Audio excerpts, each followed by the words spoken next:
Hey, we are here on AfterBuzz TV covering UFC 198. As always, I'm not alone, and we got two very special guests covering UFC 198 coming right up.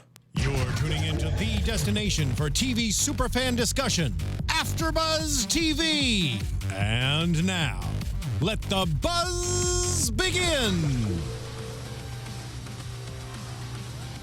What the hell is this? You know what? The remix that they did last year. Was there a remix? Yeah. I didn't know about this. When McGregor fought Mendez. Hey everybody, welcome to UFC AfterBuzz. Hey everybody, welcome to UFC AfterBuzz here on AfterBuzz TV. We are your UFC After Show. Going to be covering UFC 198 live. Well, not live. Well, we're live. Yep. We are live. Yeah, so we're you can watch live. us on YouTube right now. You know, if you're on the chat room, feel free to chat with us. We already have a couple of people in the chat room as always. Yeah, big shout out already. It is popping, thankfully here. Juan Tutri was the first one in there. Steven Stud Hill and our chief cornerman Joe Boza are going at it back and forth on the ups and downs of UFC 198. And But hopefully in the studio, we have a jam-packed studio. Yep. Yes. As always, it is us three. Why don't you go ahead and introduce yourselves? Hey guys, I'm Gabriel Gonzalez. You can catch me on Twitter at Double G on TV. You almost stepped over my line there. I'm also Gabriel Gonzalez, and you can catch me at Double G on TV. You wish you were. I always think you're going Oh, to say. good. I always think you're going to say Gabriel Gonzaga, just out of that. I am name. Gabriel Gonzaga, and you can catch me training Brazilian Jiu-Jitsu up in Connecticut. Not really, actually. JTAN716 all over your internet as usual. And I am George Hermoza. You can catch me on Twitter, Instagram, GHERMOZA, G Hermoza. And like I mentioned, we got two special guests in the studio this Cut this to the week. hot seats. Just cut to them right now. And go. How's it going? I'm Christos Glagos. You can catch me on Twitter and Instagram at CYagos. And that's it, pretty much. And I'm Tommy Aaron, and you can catch me on Instagram as well at Tommy_Spaniard. It's kind of a nice reunion of sorts, really, for these guys. Well, for us and these guys. Christos, of course, appeared on our show, God, like 2 years August ago. 17, Yeah. 2014. Time has flown like crazy. So no And stranger to AfterBuzz, Christos Glagos, but you, Tommy, is new to the AfterBuzz. Tommy is new to AfterBuzz, but not new to me and not new to George. Former University of MMA featherweight champion, defending, and now both these guys are in the RFA. They are fighting on June 3rd, Friday the 3rd, correct? June 3rd. At the hangar at OC Fairgrounds in Costa Mesa, California, if you happen to be hanging out over in the Southland here. And both these guys are on the card, and so we brought them in the studio to talk about their matches as well as what we saw last night. We definitely will be talking a lot about the RFA coming up June 3rd. But also we have UFC 198 last night from Curitiba, Brazil. History, in my opinion, history making. We set UFC some 198. records. They set some records. I didn't really have much to do with it. But yeah. But overall, what did you guys think of the show first? First, I want to cut to Tommy. What did you think of UFC 198 from a fan's perspective? I didn't expect Werdum losing like that at all, but overall, I thought it was an amazing, a really good card. A really good card. What about you, Christos? I thought it was great. You know, you got to see a lot of first-round finishes, which the fans always like to see. Couple upsets. You know, Vitor going out like that. It's hard to see Werdum going out like that.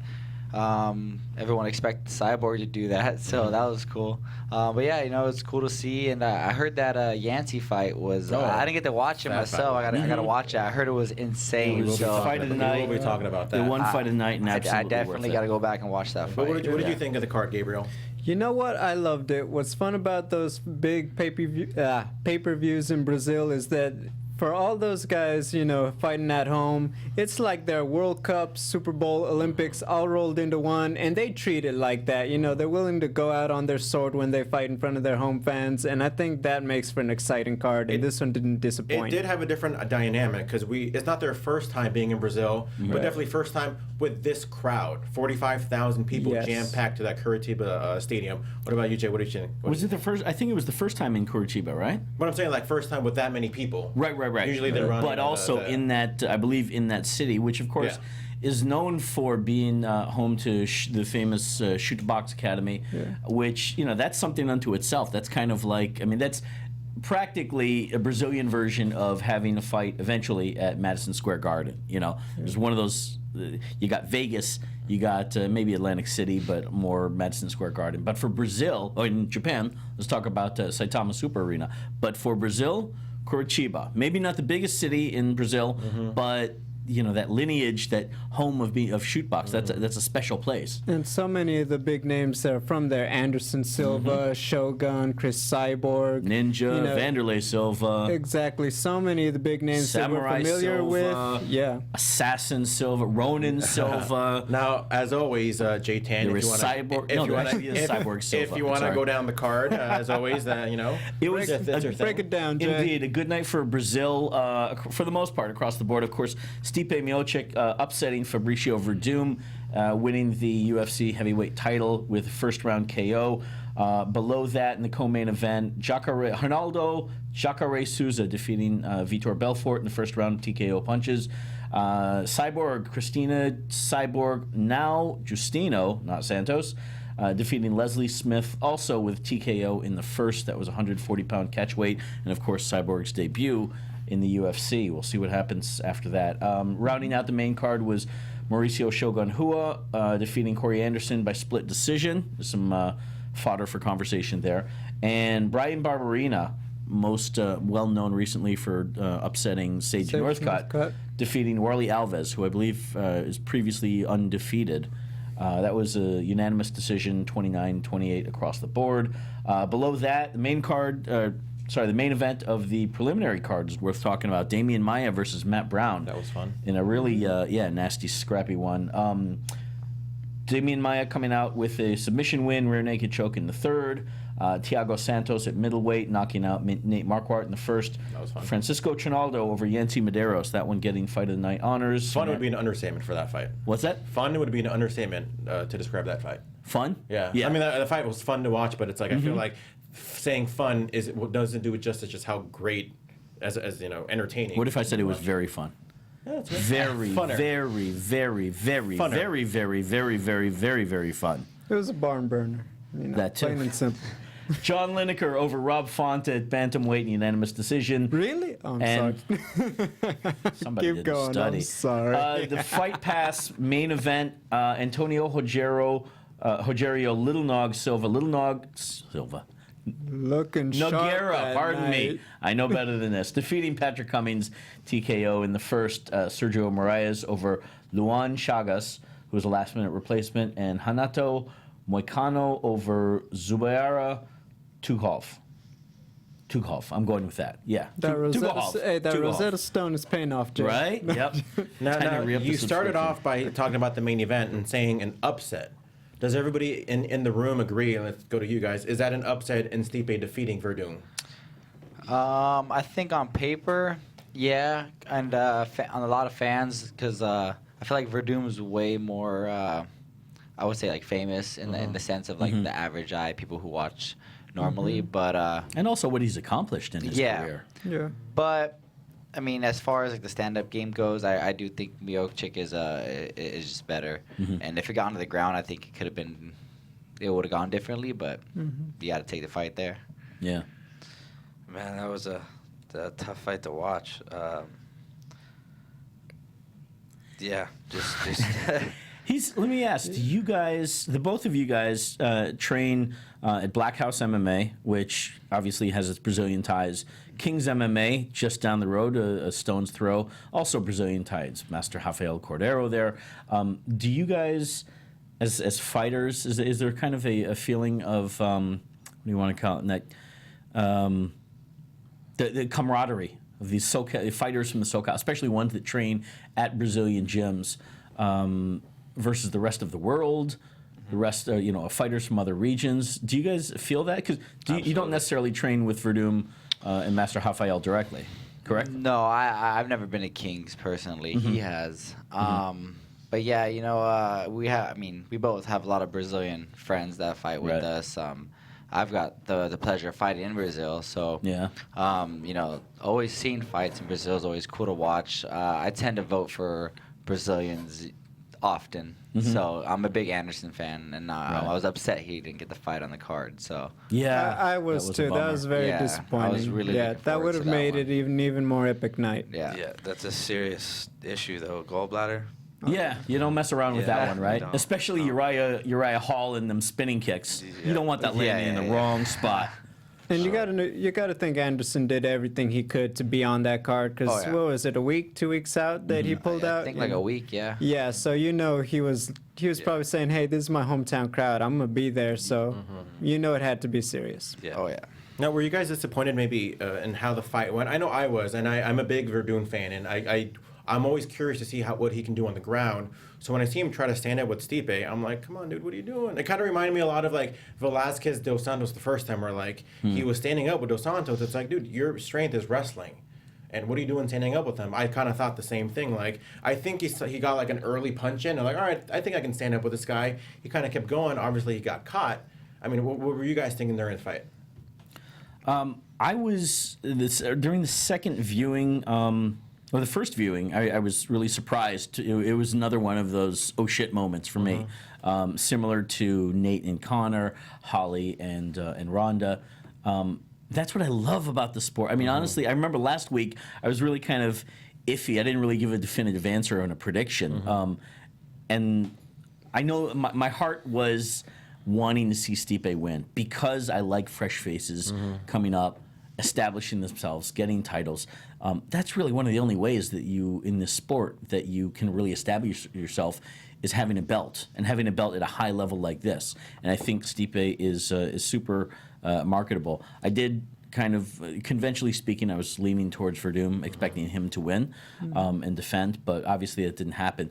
So when Stipe's was turned on his striking, I kind of sat down and said, all right, we're in for a dogfight here. We got us a match. And I have some opinions specifically on the possible outcome or how skills pair up, in the likely first title defense for Mr. Miocic. Yeah. I'm not we'll get to that just yet. I think there's a wild card in there, but personally for me, I was very disappointed. For two reasons. One, Werdum in the cage was very reckless, and then going in, and maybe you guys could speak to this. I know that marketability, especially in the fight game, it's so important. And yes, that face that he makes, it does go viral. They use it on internet memes related to MMA all the time. So I understood, him doing that a bit, walking out, similar to Jacare doing the crocodile, It seemed like he was overdoing it. And you know what? They talked about it. He was calm, relaxed.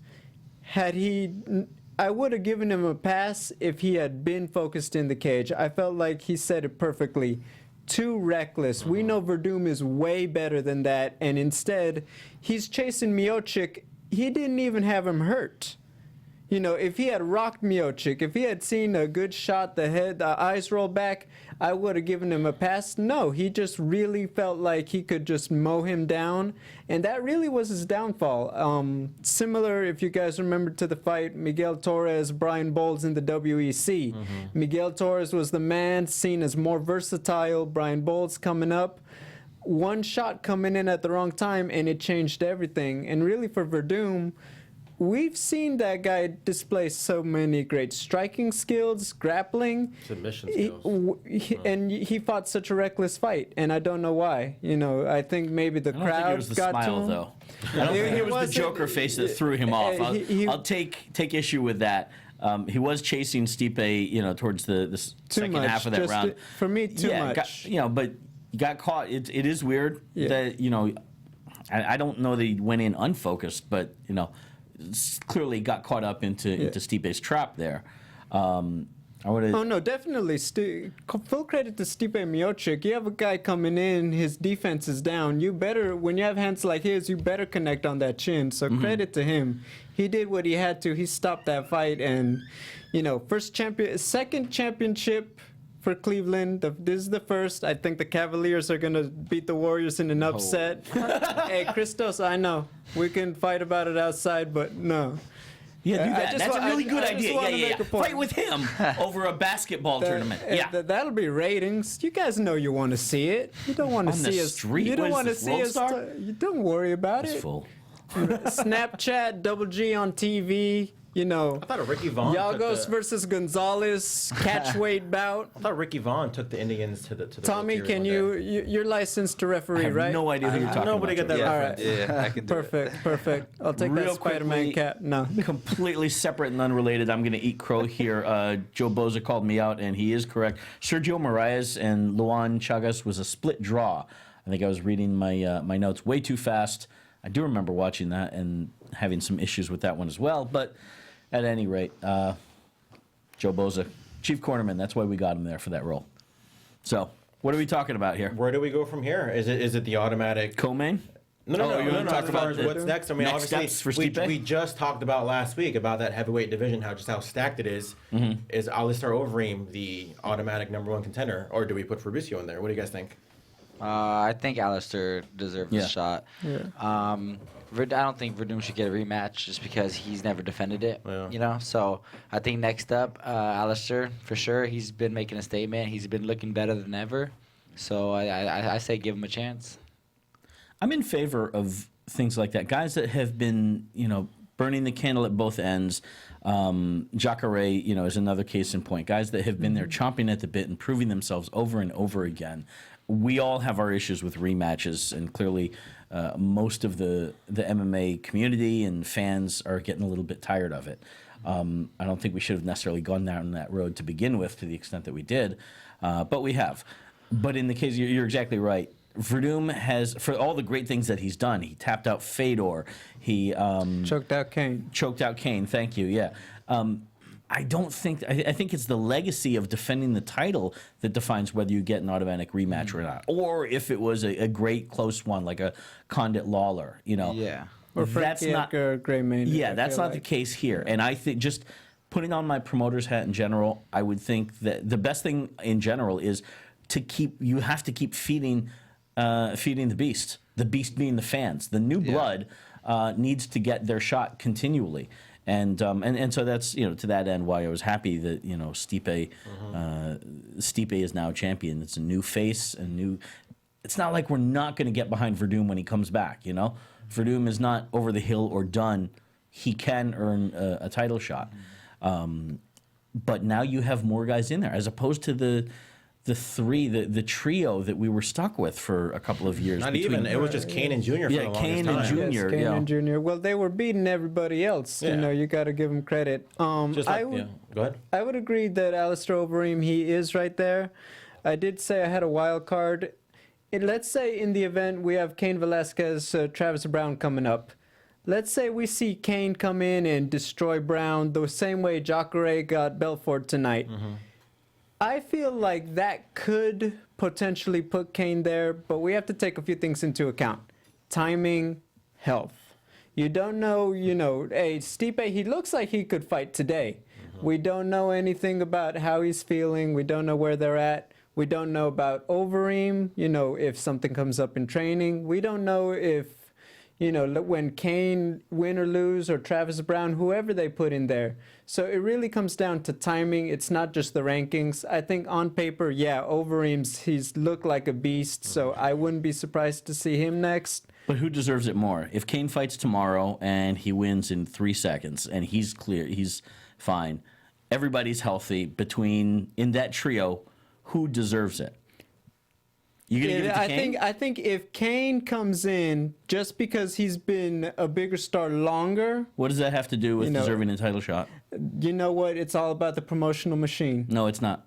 You don't think so? No, it's not. I It's think about so. who I deserves think, it. And Overeem has been the streak that he has. He's the one that hasn't had a title shot. How many has Cain had? He's had more than he's actually fought in because Technically just two, when he first won the title and then to regain it against Junior. And there's been injuries where he's had to put off defending it. That's why we ended up with the interim title. True. This is the thing, the new blood. Why would Cain? Why put Cain in there? We know, because Cain is still, despite all that, he's still at the top of the division, in my opinion. Not the very top. Okay. Like I said, wild card. It's about making money and Exactly. Cain's I was history. gonna say that. And so many fighters in the UFC, people thought they deserved it. Who deserves it? a lot of times the UFC chooses the money in the fight Sure. over than who deserves it. So Frankie Edgar is a case in point. exactly. Yes. So then Do you guys again, think so. that Overeem, that Kane would draw more than Overeem would? So in that case, it's hard to know. It depends what Yeah. Uncle Dana decides to do with that. But in the end of the day, I've seen so many fighters that deserve a shot, never get the shot. Yeah. So you got to think which fight's going to be bigger. Depending if Cain Velasquez does go out there and demolish it, and then everyone's talking about it, they can put that in. Kane definitely is more established in that he is a former UFC champion. You can talk about Overeem being a K1 and Strikeforce champion. Those titles obviously don't mean as much. Right. But if that's the case, then we're going to continue giving 3 or 4 guys title shots until they finally retire. The quality of those matches is going to go down. Well, that's not to say that Overeem isn't going to be right there. You know, Well, yeah, we could he is see right him. there. There's no arguing that. I'd also have no problem. Let's say they give it to Kane. Kane beats Stipe. I would love to see Overeem and Velasquez go at it for the belt too. It's all about timing. You know, so yeah, But I'll give wouldn't you you the rather credit. see? I think we should see Overeem versus Stipe. I mean, I'm more excited about a new match as opposed to. I agree with that one. I see Gabriel's point, but I just have to disagree with him just because Overeem just fought last week. Stipe just fought yesterday. Kane is fighting in 2 months. Yeah. You know what I mean? Like, you can easily book that fight within 3 months, maybe for That's 201 or 202. I'll give you kinda that, too. Assuming that Kane even wins, and let alone be healthy enough to fight, and maybe in another 6 months. I don't know. I just think it's. And full credit, if Kane doesn't come out and destroy Brown, he shouldn't be getting a title shot. And say Brown doesn't destroy Kane, and maybe he's going to be jumped to the top of the list and be like, oh, he should get the title shot over him. Yeah. Steven Stud Hill is agreeing. He says Overeem has to be next. Joe Boza says Kane needs to do 2 camps without injury. Why book Kane if he is injury prone? I agree with you, my friend. Because we know what he can do when he isn't hurt. Yeah, but we know There what it is. what he does when he just walks outside his door. Yeah. He gets hurt. Let's Or when he walks in the doors of AKA, for that matter. He came off a the year injury. He lost to Junior, but we saw him bounce back from that too. So how long was So- that? Year and a half? We're gonna have to wait and see, though. I'm not That's gonna lie. MMA. I'm not gonna lie. This is one of the reasons why I truly like this environment. But we have to move on. Yeah. Because there's more fights in one fight. The next fight. Anything less than a Killer Kane, Overeem gets it, hands down. Joe Boza. I'm not going to disagree with that. Jacare versus Vitor Belfort. I know a lot of people in this room were looking forward to that fight, maybe even the most, especially myself. What do you guys think about maybe looking forward into that fight and what you actually saw? I did not expect that. I had Vitor for sure. I really do think Vitor is an animal. But now looking at the way this fight went, he doesn't do well off his back. I mean, it could be the guys he's fighting who have a really good top game, but I mean, maybe he's just getting washed up now. I gotta ask you guys, because you're fighters, is the TRT the difference maker to him? I would never know. I never tried it. But to him, to Vitor. Yeah. I mean, Dude, seriously, like I hate even bringing it up, but he just looked so much smaller yesterday. Yeah. He's getting up there too. He's had a lot of fights. Yeah. He's been fighting forever.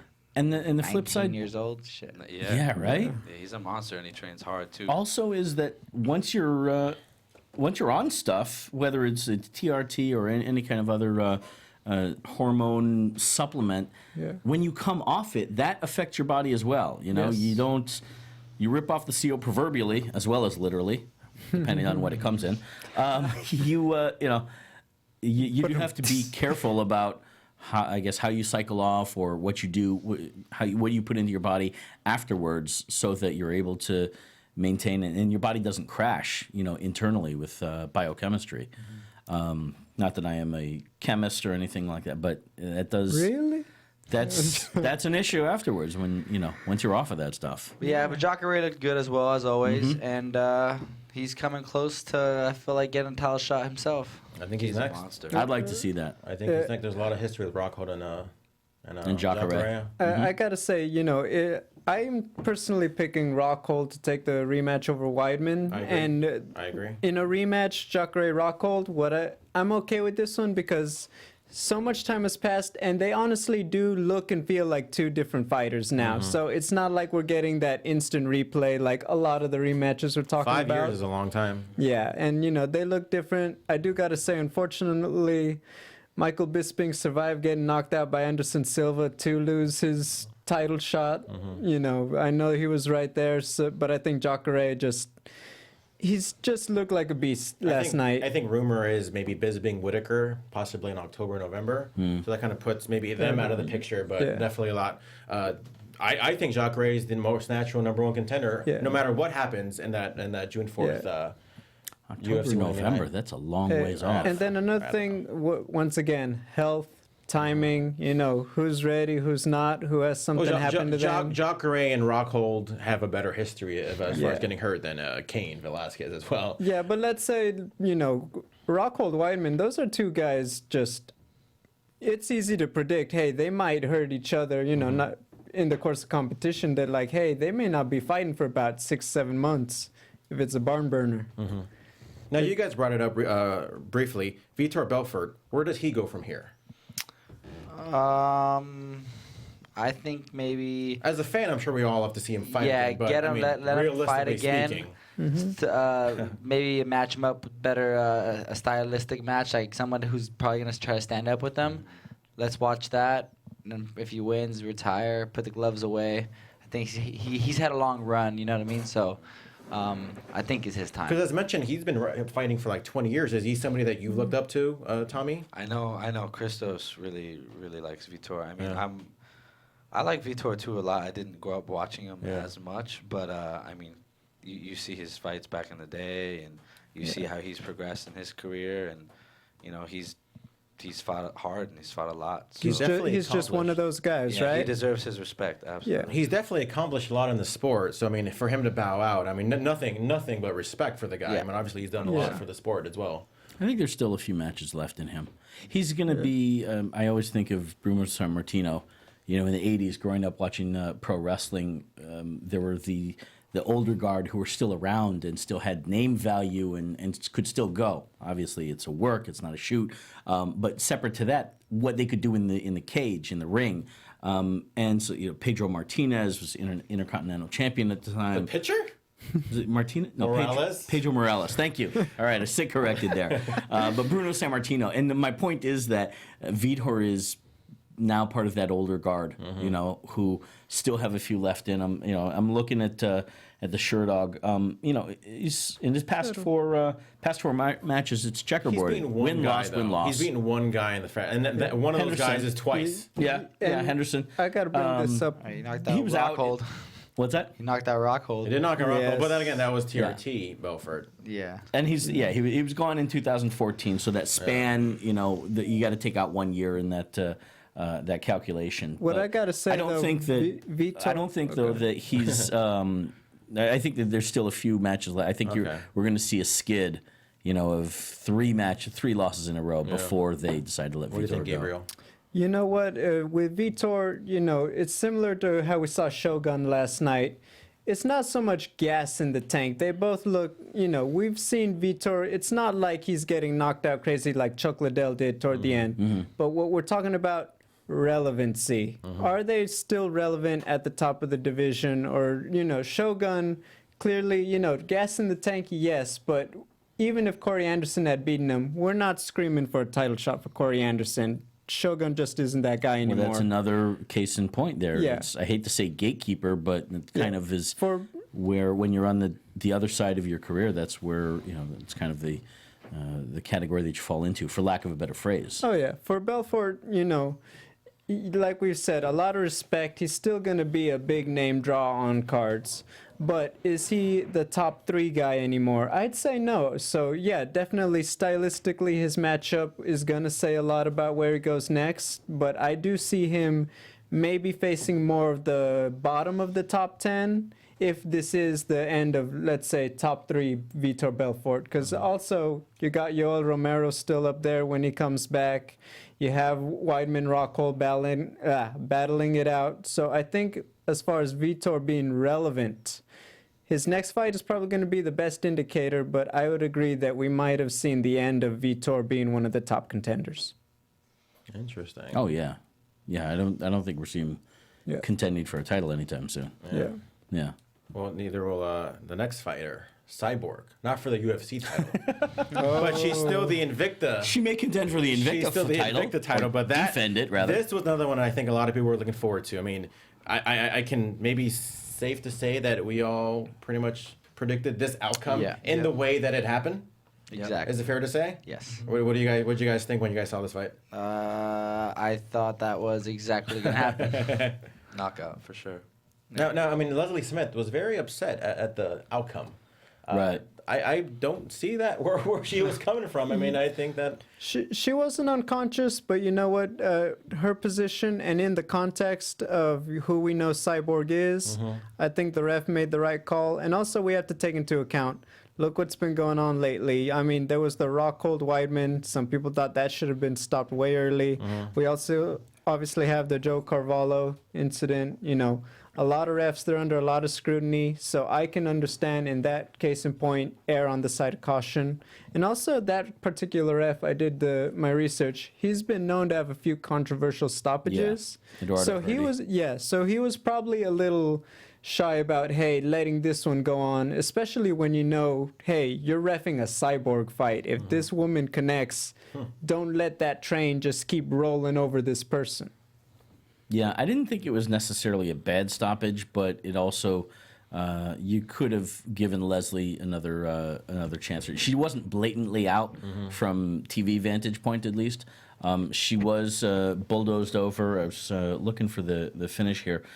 She got dropped with a combo, and Cyborg followed up with hammer fists, and she was turning away, which I think away from Cyborg, kind of getting into somewhat fetal position, which I think was probably the thing that alerted referee Hurdy to call for a stop. But it was, I mean, it was in that similar vein of Ross. What's the match? Ross Poynton's early loss, or no, Andy Ogle, I think it was, right? Maybe it was Andy Ogle versus Ross Poynton. Maybe I'm remembering that wrong. But Gegard Mousasi and Dan Henderson, that as well, where it was just, you know, the position. It was possibly more the position of the fighter than the look in his eye that possibly, you know, told the ref to stop it. Right. now here's a dynamic that I want to kind of get into. I want to get your guys' opinion. Is she's currently the 145 Invicta champion. She was supposed to fight at 140 at a catch weight, but she weighed in at 139. 4 pounds to 135. Yeah. I mean, you guys do the weight cut. Like, can she healthily make that? I mean, a lot of people are saying, well, what's 4 pounds? I wanted What's to ask 4 these guys pounds? the same question. I mean, yeah. just how important is that maybe that those 4 pounds maybe making it healthy to 135? For women, I think it's a little harder. You know, I was going to bring that up. It's harder for women to cut that weight necessarily. You know, that's why you don't see women cutting drastic weight like the gentleman can. Also, with the IV ban, it can be a lot more dangerous, those 4 pounds, because it's always the last 4 that are the struggle. Yeah. Did you guys see the weigh-ins? No, I Okay. did not. Did not see the She looked obviously thinner and leaner than she ever has. She, in my opinion, she didn't. I mean, her abs were pretty. Look, there wasn't a lot of fat on her abs. Say that, right? But she didn't look devoid of energy. She was psyched. She had energy. She looked like she was still pretty healthy. Now, I agree. I know it's the last 2 pounds, the last 3 pounds, the last 1. Those are the killers.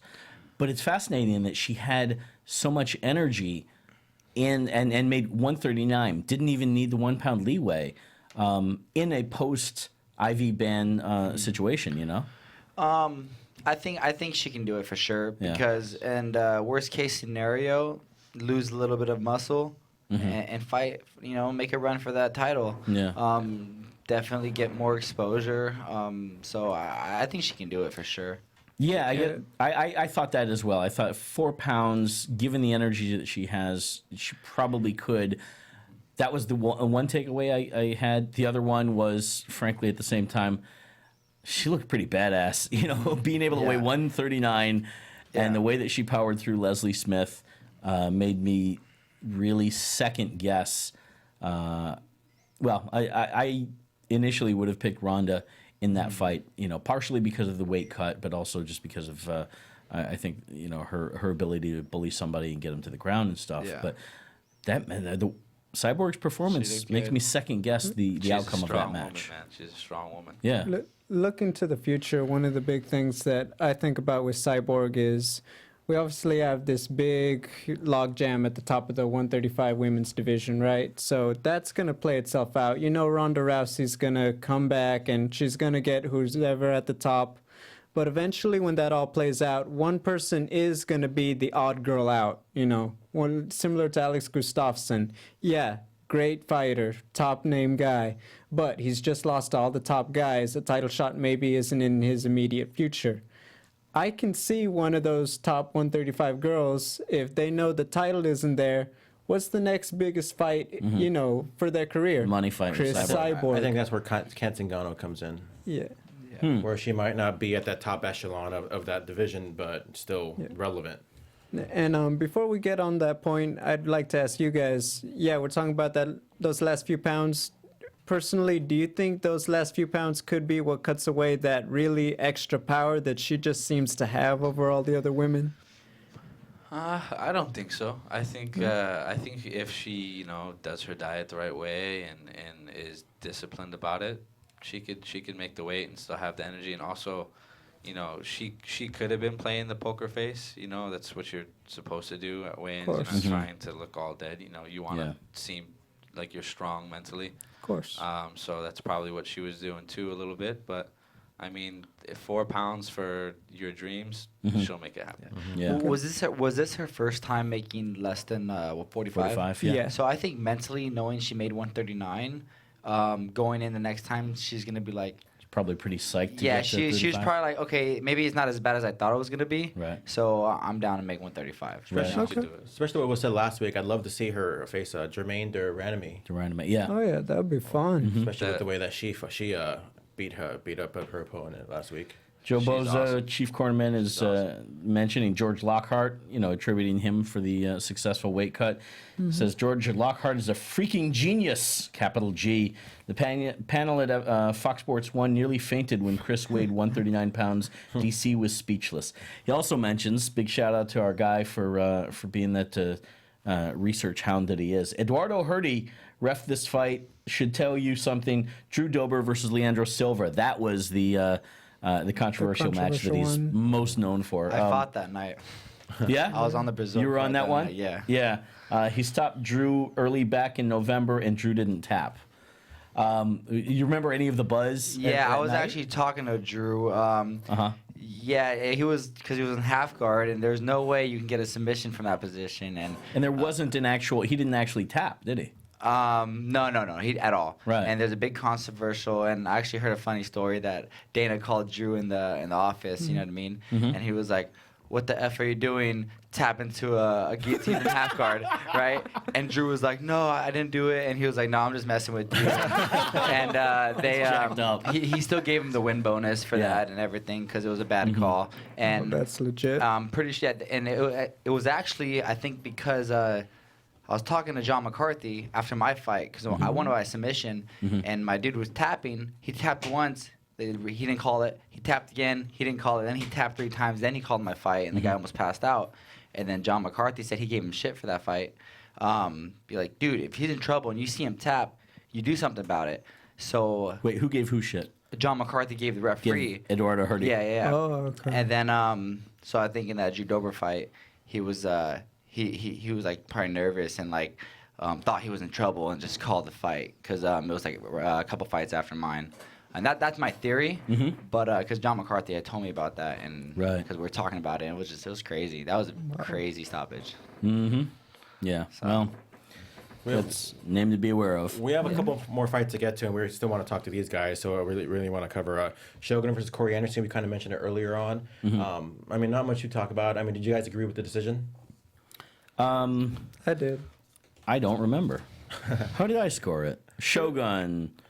Last minute still. Yeah. Shogun. I'd give Anderson the third, but Shogun was stealing those rounds at the very end. With someone like First Shogun, and I second. think, I mean, this is a guy who is still relatively young, but not young in the MMA game. Right. Where he's still, I compare him. I don't hope this is a fair comparison. He's still like my personal, my Toyota Corolla, who gets me from point A to point. It'll get the job done. It'll do everything what it needs to do. There are just better cars out there. Don't get me wrong. I mean, Shogun. I love Shogun.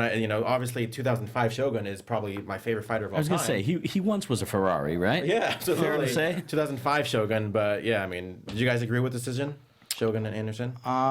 Any split decision always have, some. Yeah, it's one of those fights that some people think somebody won, other people think the other person won. It all depends on how the judges scored it. So I'm sure if it was different judges, it could have went differently. Yeah. Who knows? The striking throughout the first and the second was close. But Shogun kept... I think it came out of round 2. I think round 2 was probably the one that could be either one. Right. But Shogun was dropping him, I think, towards the end of each, the first and the second, if I remember correctly. The first and second. Personally, for me, what stole it, obviously he dropped him at the end of the second round. That's a big deal. But also when Corey Anderson, when he was trying to grapple, trying to take him down, Shogun was getting right back up. If he had maybe gotten top position, really done a little more damage, then you could say, you know what, it wasn't enough. But then Corey Anderson, for as much effort as he was doing, he just wasn't effective. And we know that's one of the judging criteria. So I think that's part of why Shogun's big punch stole that round that essentially decided the fight. Cool. Fresh off his win against Nate Northcutt, I thought Brian Barberina looked good. You guys agree? Yeah, fine. I thought it was a fun fight. Yeah. Damian Maia and Matt Brown, I want to cover this for like a minute or two.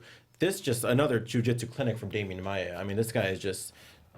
I don't even know how to describe this guy. I mean, when you guys see this guy's jiu-jitsu, like, what goes through in your mind? He's just on another level. He gets on your back, it's a wrap. It's done. A lot of bad weekend for Matt Brown. What do we think about Damian Maia in the title shot? We unofficially still have, it's unofficial, right? Woodley and Lawler. But if it's Lawler versus Lawler and Maia, hypothetically. Should be interesting. I'm a big Stephen Thompson fan, so I don't like him being overlooked, but yeah. Well, he's booked already as well, though, right? Yeah. Yeah. I actually would take Lawler because one of the biggest things, we've seen with Damian Maia is that he really has to get off first, and Lawler isn't a guy who's really going to allow him to get comfortable on the feet, which is where every fight starts. Yeah, Damian Maia, he's going to have a very good game plan and fight a very good fight, more so than against, I'm trying to think of someone else. Let's say Rory McDonald, for example, one of those guys, he technically on the ground should have been able to control McDonald, but he didn't fight a good enough fight, and I feel like the same thing would happen if he fought Lawler. Cool. Lawler's a beast. Yeah. Lawler is... That goes without saying. Just not going to argue with you there. Just as we're wrapping up the card, if That you man want is to go out savage. there, I know they're going to show the replays. Francisco Trinaldo versus Yancy Medeiros. Watch that fight. Holy crap. Medeiros can take a freaking punch. Yeah. That fight was fun to watch. Yeah. But June 3rd is what we're going to talk about right now. RFA from Costa Mesa, California. Both of you guys are fighting. Yeah. Now, briefly talk about is this your first? Obviously, we know it's not your first fight, but I know you do a lot for U of MMA. You've actually fought for the UFC before. Yes. So talk about your guys' journey on to what's going on June 3rd. Well, real quick, when I first started fighting, I was probably like 2-0 at the time. I was training at Elite, and then Tommy walks in, a 15-year-old kid, small, like really tiny, and this kid had hands, and just watching him grow to be this big beast, I mean, he honestly is like a brother to me. So we've talked about fighting on the same card together for a long time, and now it's finally happening. Was that a goal for you guys? Yes, Yeah. very, very, very much. And when he was just about to go pro, and I was still in the UFC at the time, so we thought we were gonna have to wait a lot longer. But unfortunately, I did get cut, and it's happening a lot sooner than we thought, and I couldn't be more happy. These cuts, I was thinking about this earlier, they don't necessarily mean nearly as much as they used to in terms of the traumatic end of career. This is no longer the end of the road. I mean, we've gotten to a point where the number of shows that the UFC does versus number of shows that of for lack of I want to say developmental systems or kind of springboards to the UFC, like RFA or Legacy. Trying to think who else. Just the smaller promotions. There's in one. general. Yeah, there's one out in the East Coast that I'm blanking on, but it's become more of a cycle. Yeah. And you may take a step down from the show, but you earn a couple more matches and you're back up in there again. Yeah. Well, the good thing about this is Dana White will be there for his new show, Looking for a Fight. And Oh, they're covering this this event, huh? Yeah. Okay. And because the UFC the next day is in LA. Sure. So yeah. he'll be down. Makes sense. All right. And I'm fighting a WC vet. So Karen Darabedian. yes. Yeah. So if I feel like if I do win impressively, then there's a good chance, hopefully this is what I'm hoping for, but I'm not too worried about Dana White being there. I'm worried about my opponent and just getting through him. I know he can be very dangerous, but Tommy's helping me train. He's a monster, so we're helping each other. Absolutely. I mean, Junior's one of those guys. He's hardworking. Who's He's- Junior? Chris. There you go. Christos. Anyway, he's hardworking. He has a vision, man, a dream, and What is a he's typical real. day for you guys in training now? Let's see, we're what, 2 weeks out? 2.5. 2.5. So you guys are going to be cutting back pretty soon on hard sparring and stuff, and focusing on the cardio. I know your rep, of course, and I know your coach Brian Rauschbach keeps a tight noose. You guys must be very close to weight, right in the right zone where you want to be by now. Yeah, I'm pretty comfortable about my weight right now. So, sorry. yeah. So Same what here. is a day of training? What are you guys doing right now? It's everything. Go ahead. I mean, talk about Just it.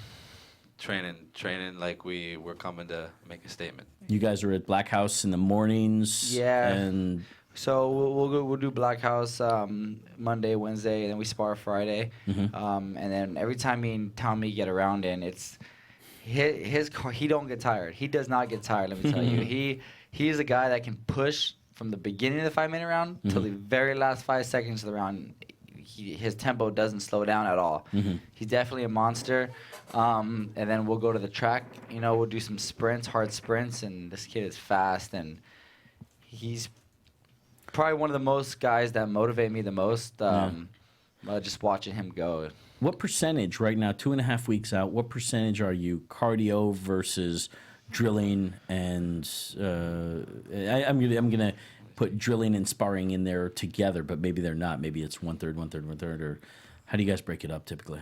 I think we get a good mix. I mean, we have such an awesome team. Yeah. We got Alan Joban, we got Pedro Munoz, Shema, Kevin Casey. Mario, just Killers. amazing. Yeah. Murderers Row. Yeah, amazing guys. So we get good work in, we get good drilling in, and we all have each other's best interests in mind. We're not trying to hurt each other. We're trying to push each other and motivate each other.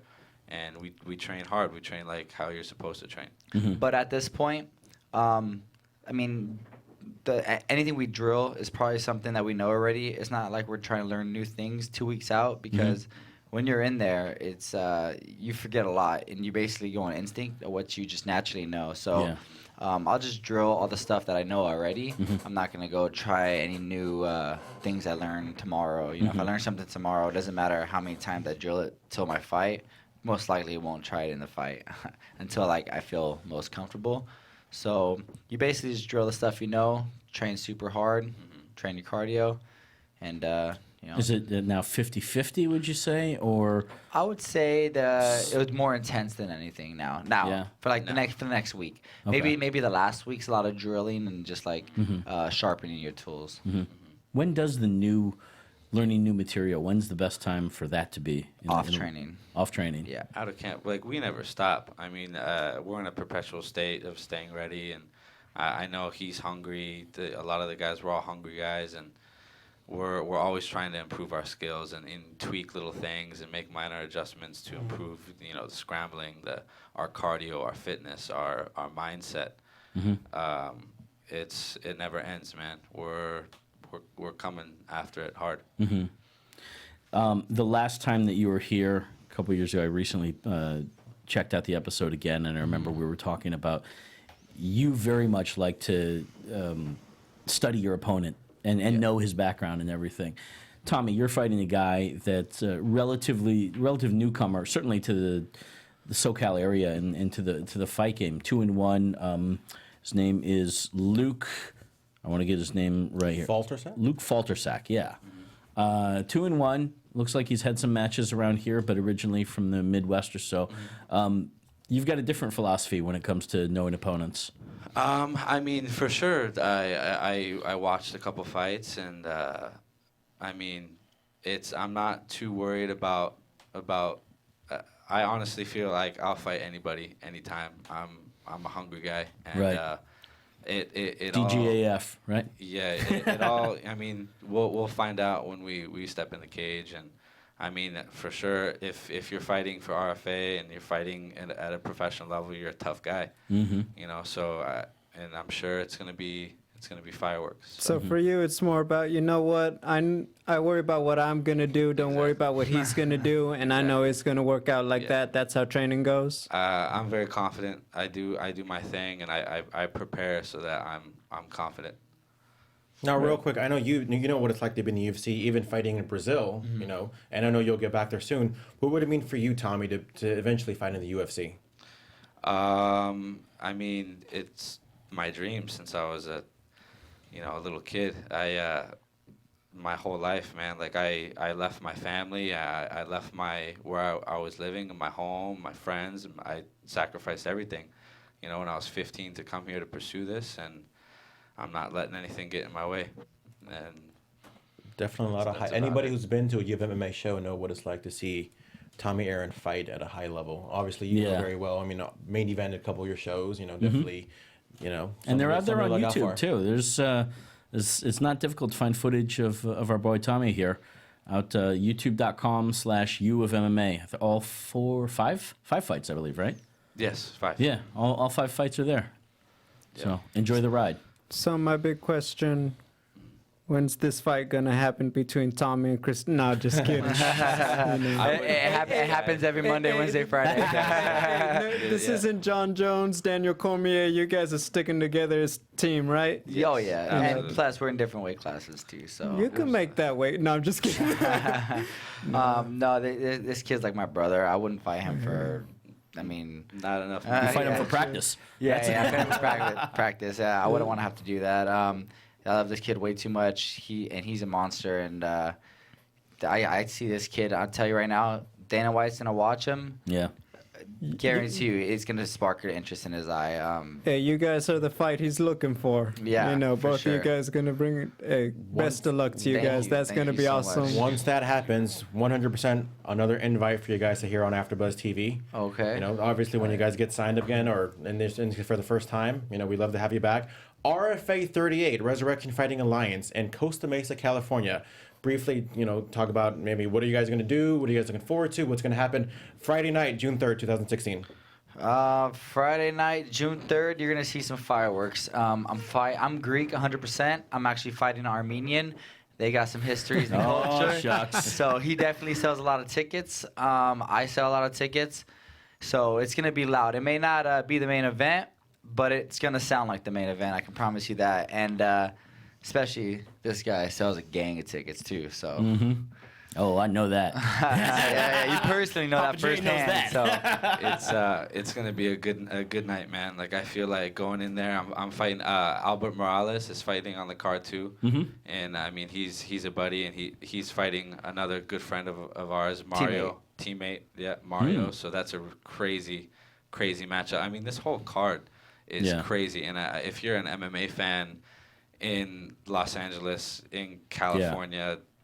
You can't miss this card. It's That This is venue's- my first time fighting locally in 2 years. No kidding. Nice. All right. Wow. So, So everyone's coming to watch, huh? yeah. That It's gonna venue be has loud. hosted a lot of different fight organizations globally, actually. M1 was there. Invicta has promoted.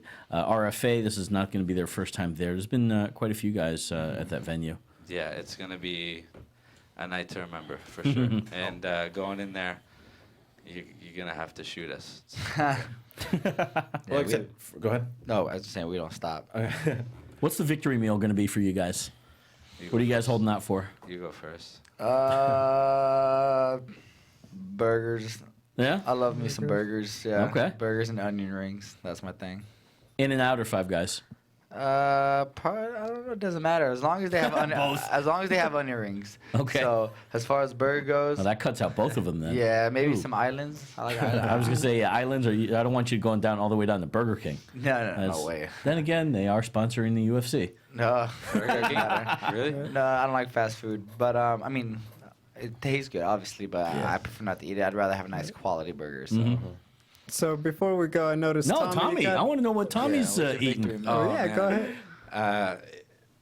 That's a tough one because I'm a food lover, so I'm probably gonna eat a little bit of everything. So for a couple everything, days. one of each. For a couple days, and then I'm gonna get right back on my diet. I've been vegan for a while, and I want to kind of keep it up. It You like it? I feel I do. You take some getting used to for Yeah? sure, and you kind of have to have a schedule. But Okay. yeah, it's get right back to that. Never do that. Burgers. All right, cool. Well, RFA 38. If you're in the LA area, San Diego, or even Costa Mesa, OC, LA, Santa Clarita, Friday night, June 3rd, at the Hangar at the OC Fairgrounds. Tickets are available at cagetix.com. If you're not in LA and you don't want to fly over here, Access TV. You're going to be watching live. You can watch it all over the country on, I think it's 340 on DirecTV. Comes out 340 right or after 341, Comes yeah. right after New Japan Pro Wrestling. Yes, it does. But yeah, if go ahead and watch it. These two guys are gonna fight. But where can people find you guys on social media? You can find me on Twitter and Instagram at my first initial C and my last name Giagos Glagos on both accounts. So You can find me at Tommy underscore Spaniard, and I don't use social media. A whole You bunch. ain't much of a Twitter guy, I'll tell you that. Nah, I don't really. Yeah. I'm Your Uncle focused. Dana's going to have a conversation about that with you, my friend. Trust. What about you guys? JTan716, as usual, all over your internet. In the chat room, shout out to 123, who kind of jumped in and then ducked out. Steven Stud Hill, and of course, our chief cornerman, Joe Boza. Yeah, and Gabriel Gonzalez. You can find me on Twitter and Snapchat at Double G on TV, where you could catch the catchweight fight between me and Christos after the show over whether or not Cleveland wins the title this year. Golden No. State. It won't last very long. It'll fit on Instagram for that matter. Twitter, Instagram, Snapchat, G Hermoza, GHERMOZA. I want to thank you guys both. Good luck to both of you guys. Good Like I luck. said, I hope Good to see luck. you guys Yes. back here soon. Hope to see you guys both in the UFC. I know it's going to happen. Keeping our fingers crossed. For everybody watching us, listening to us, thank you so much. We'll see you next time. From executive producers Maria Menounos, Kevin Undergaro, Phil Svitek, and the entire AfterBuzz TV staff, we would like to thank you for listening to the AfterBuzz TV network. To watch or listen to other after shows and post comments or questions, be sure to visit AfterBuzzTV.com. I'm Sir Richard Wentworth, and this has been a presentation of AfterBuzz TV. Buzz you later. The views expressed herein are those of the hosts only and do not necessarily reflect the views of AfterBuzz TV or its owners or principals.